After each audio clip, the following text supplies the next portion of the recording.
I'm Judy Zelina. Welcome to the Millcreek Government Channel. Joining us today on the program, I have Maureen Dunn, and Maureen is the Executive Director of a organization called Erie Dawn. Maureen, thank you for joining us on this program today and letting our viewers know a little bit more about Erie Dawn. Oh, thank you for having me, Judy. I really am pleased to be here. Thanks. First off, what is the Erie Dawn, and actually, how did it get started? Erie Dawn has been around 17 years. It is a program that reaches out to women and their families that are homeless. It was actually started 17 years ago by the three religious orders, the Sisters of St. Joseph, the Sisters of Mercy, and the Benedictine Sisters. And basically, again, they were trying to respond to a need that they saw even back then of, moms and children coming out of shelters. What's the next step, and how do we help them? How do we help them get their lives back on track? So that has just evolved into the program that it is today. We still have their support, and the religious orders are still very active in addressing needs in the community. So that is kind of how we got started. Our program is a little bit unique in that if you look at the services in Erie for dealing with homelessness, there's a whole continuum. There's the emergency shelters where people would go to, but that's a very usually up to 30 days, and then what? So that's kind of how our program came about, to be able to help the people that were needed to move on to the next level of empowerment. Okay. And so we have a unique situation with landlords. We work with landlords, and our program is, we're not a facility and we're not residential, but we actually get the women into apartments. And so that's one of the first steps in our program. Okay, who do you serve? What area do you serve? Basically, we would go anywhere in Erie County. Right. It does seem, because of transportation and jobs, that most of the women, and the affordability of apartments, that most of the women are right now in Erie, Millcreek, this kind of the surrounding areas. We're not just a City of Erie program, right, but it's really just because of the transportation systems and availability of jobs that in most cases the women are within Millcreek or Erie. Okay. Now, and it's just women that you serve, correct? Moms and children. Moms or and children. Single mom, single women, or moms and children, yes. Okay, and what is the criteria for being in the Erie Dawn program? In our program, because we do get a portion of our funding from HUD, we are actually under a category of transitional housing. So the criteria is that the women do have to be working, which I think is surprising to a lot of people, because sometimes when you say that you're working with a homeless program, sometimes people have the misconception that maybe people are homeless because they want to be, or they're not trying hard enough. And for what we see in the community, that is not the case. So in our program, they have to be working. Then we place them in apartments, and it's really the attitude that they want to help themselves, and they have to be able to get utilities in their own name. And then what our program does is really provide the supports that they need to keep them on that track to self-sufficiency. Okay. And that's pretty. They have to be basically, if they had a drug or alcohol problem, they have to be in a program or clean and sober for at least 6 months. And it is just for the moms, and we try to provide them the housing that's a safe place to give them hope, to get them back on track for their life.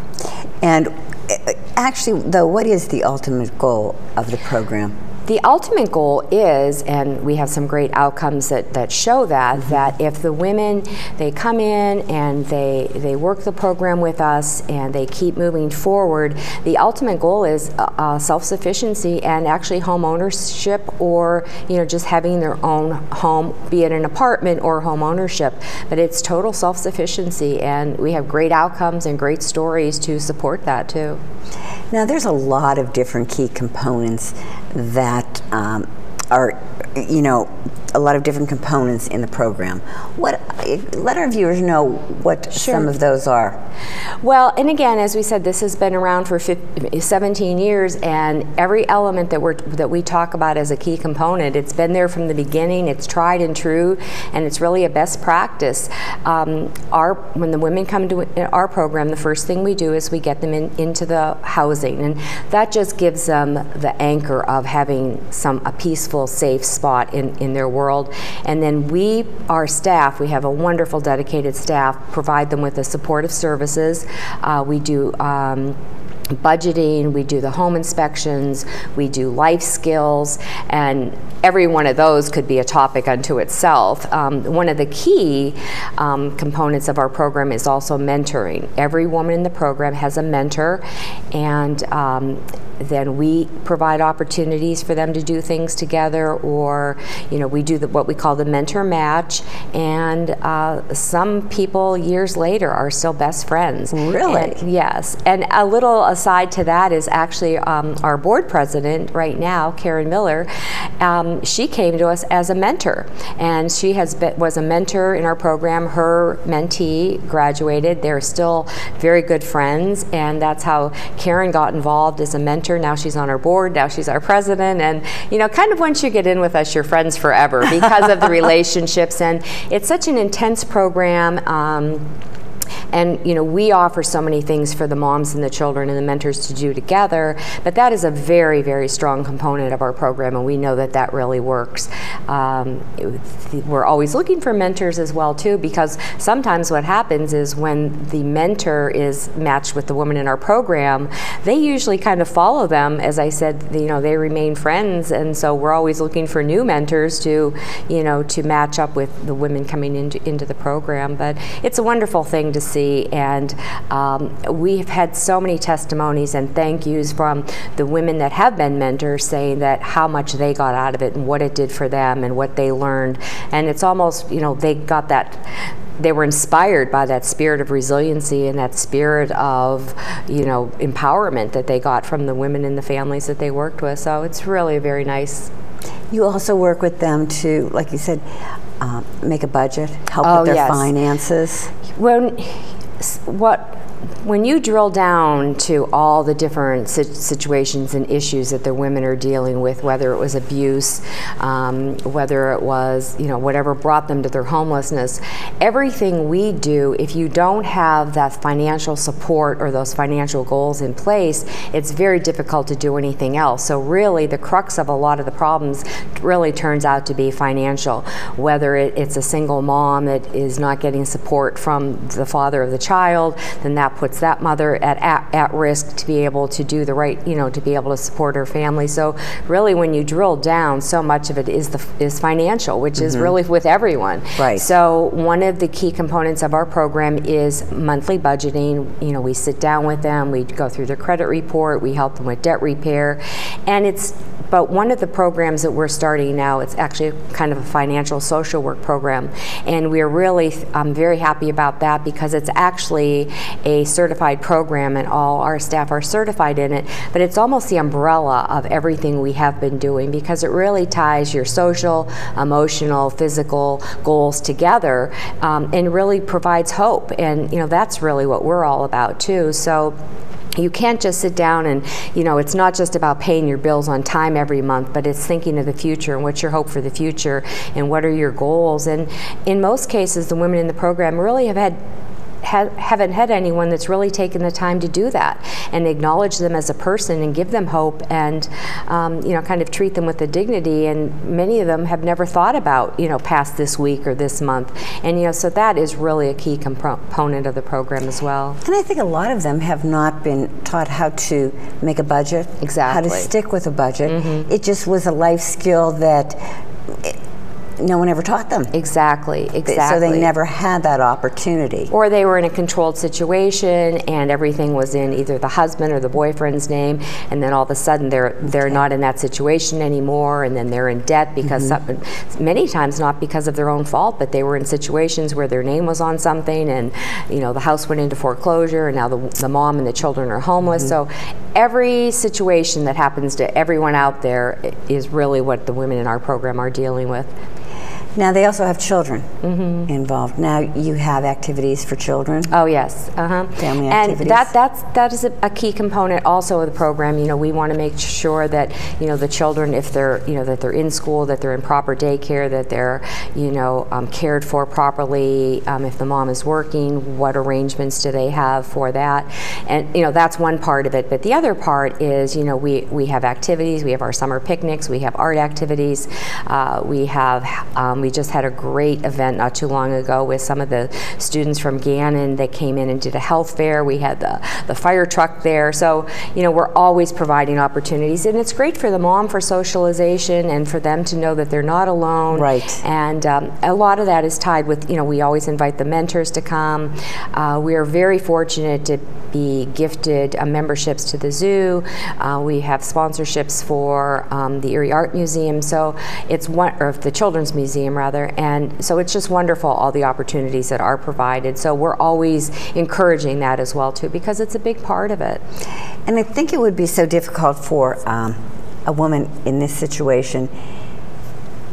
I see you offer also, again, like you said, emotional support.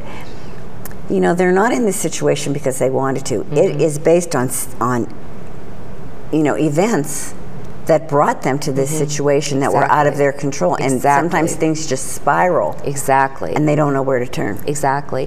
And so normally people come to us from all different walks of life, all different reasons, all different referral sources. Either someone was in our program and referred them, or they were referred from a partnering agency that we work with. But I think that that is one of the misconceptions that sometimes just the community in general might have, because when you say that you provide housing for homeless moms and their children, sometimes people think that they are there, you know, because they didn't try hard enough, or by choice, or, you know, they're just, you know, taking advantage of the system. And I can just assure everyone that that is not what we are seeing.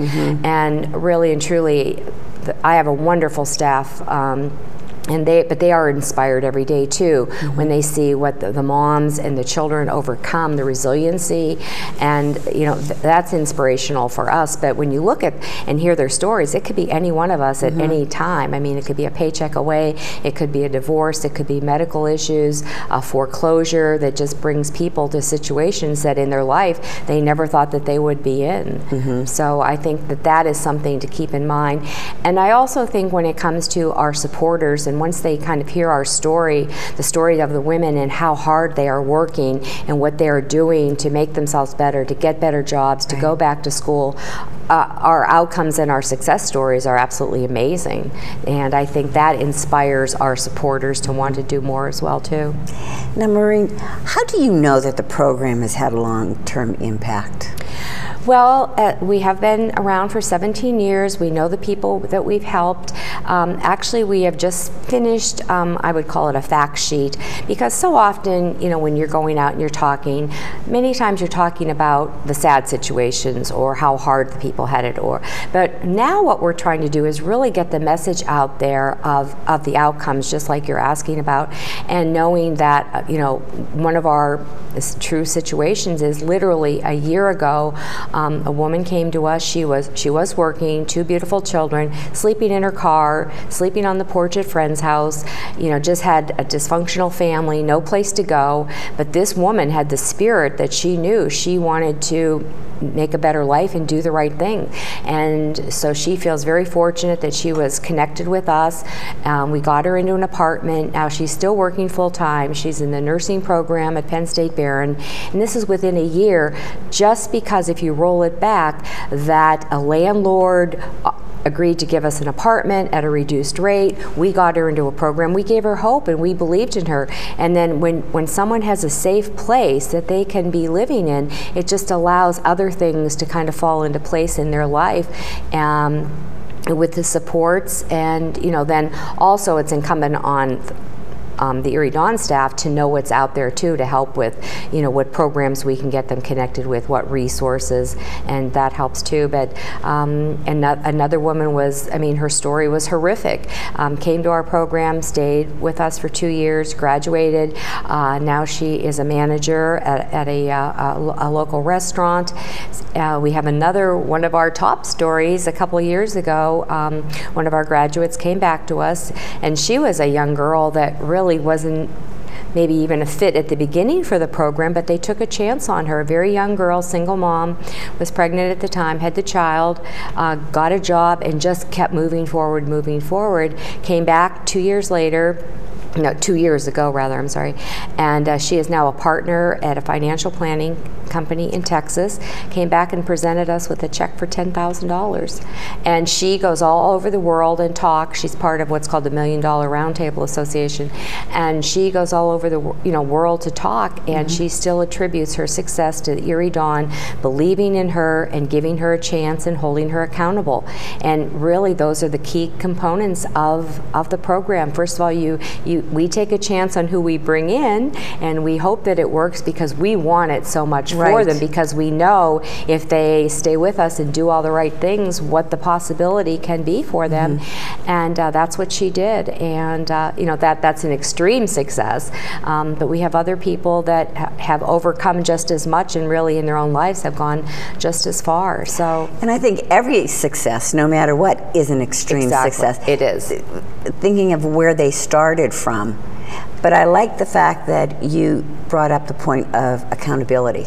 Yes. Because I think that gives what you're helping them with, gives it value to them, because they are accountable to maintain that. They're accountable to work. They're accountable to better themselves. That is so true. And actually, if you were to do like a little study, the people that really do the best and sustain it the longest are the people that wanted to be held accountable, and that was maybe the first time in their life anyone did that for them or believed in them, and that's very powerful, and that really is what makes the difference. Such a sense of pride. It is what you're actually instilling in these women. But there's also some value added to the community, isn't there? Well, oh, definitely. And again, I think some people are very shocked when we say 100% of the women in our program are working. And so with that, if you go and you were to talk to someone about supporting us, people like the fact that people are trying to help themselves. Yes. I think that is very attractive about our program, that the women in our program are out there and they want to help themselves, that they're paying taxes, they're paying utility bills, they're paying rent, they are putting money back into the community in all of those areas. And then also the fact that what they're saving the community. They're not in the shelters. We're keeping them in school. If they need to get their GED, we're helping them with those kinds of things. They're not on welfare. They're not on assistance. And so that is a major cost savings to the community. We did just a quick calculation just even on this past year, and it adds up to almost $500,000 in cost savings to the community. Really? On what people are not, if they're not in shelters and they're not dropping out of school and they're not, all of those types of things. It's amazing what it can add up to. Now, also there are some volunteer opportunities, correct?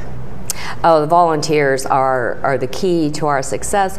Our staff, we have a very, very dedicated staff, but we basically have 2 full-time caseworkers, a part-time mentor volunteer, and a finance manager. So for all we do, and you have to keep in mind too, when we're dealing with the families, at any one time, we have 12 active families placed in our program. But we also have graduates that come back to us that need some help, or we also have people that maybe didn't need our full program but are still, we're still trying to help people.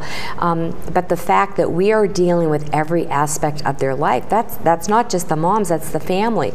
And whether a child is sick or that child needs tutoring, or the mother needs to have some legal counsel for going through a divorce, divorce or a bankruptcy, so we are dealing with every aspect of their life. So when you talk about volunteers, we're actually trying to recruit people right now that would maybe perhaps be a legal advocate, because right now if a woman has to go to a hearing for custody or support or something like that, sometimes they're so beat down when they go that sometimes it's even hard for them to hear what's being said. So we're actually looking for volunteers that would be willing to kind of just assist them in that. Every event that we have is volunteer driven. We have Sister Barbara who comes and answers our phones for us. We have people with our mailings, anything moving in. So yes, volunteers are just really a key component. We do a big event because we also believe that people are really good to us, so we also want to, as an organization, give back. So we're involved with the Festival of the Trees that comes up every year through St. Vincent's, and that supports the Miracle Network. And so we do for that what's called a No Room at the Inn, where we have probably over 100 nativity sets that are displayed. And so we have volunteers that are there for like 5 days, just kind of helping with that.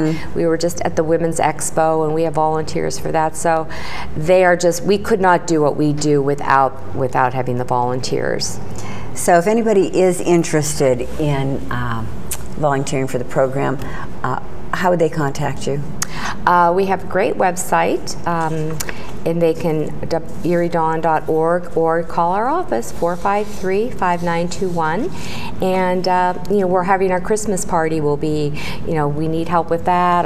When our summer picnics, any event we have, we always like to have the volunteers there. And I think it's wonderful for them to meet the moms and the kids, and they really can see firsthand, oh, this is what it's about, and they actually get to meet the people and see who they're helping to support. So there's room for everybody. There's room for everybody, yes. Now I want to touch briefly before we end the program.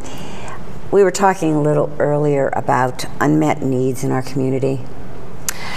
Yes, that is something, we are thrilled with the people that we're able to help and the families, but just yesterday we probably had over 4 calls, and we get 4 to 5 calls a day, every day, of people that call looking for someplace to go, and the shelters are full, and these are people that are working, or they're living in their car, or they're just bouncing around with no place to go.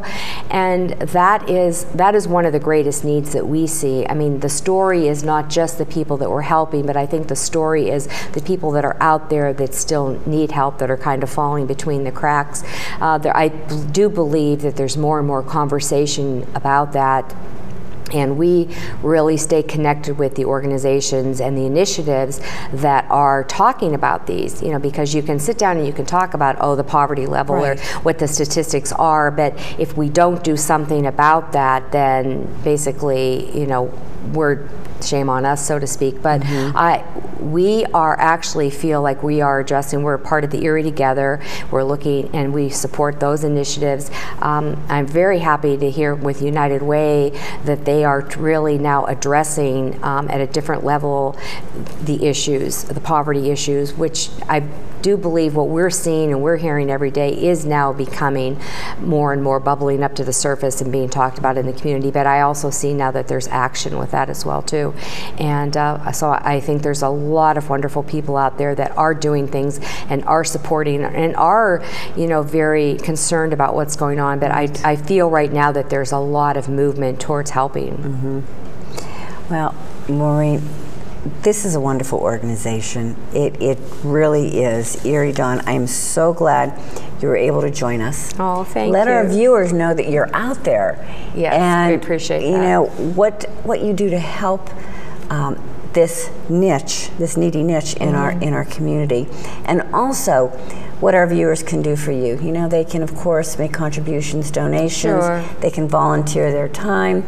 You would love to have them on board and helping out.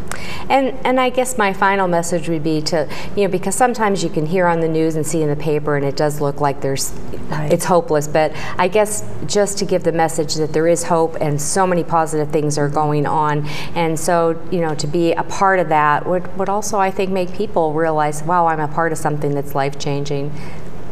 I think so too. Wonderful. Maureen, again, thank you my so pleasure. much Thank for you being so on much. the program. Viewers, if you have any questions, feel free to give them a call. Visit their website, which is? eriedawn.org.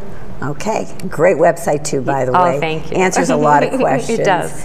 Viewers, thank you for tuning into the Millcreek Government Channel. Until next time, have a wonderful day.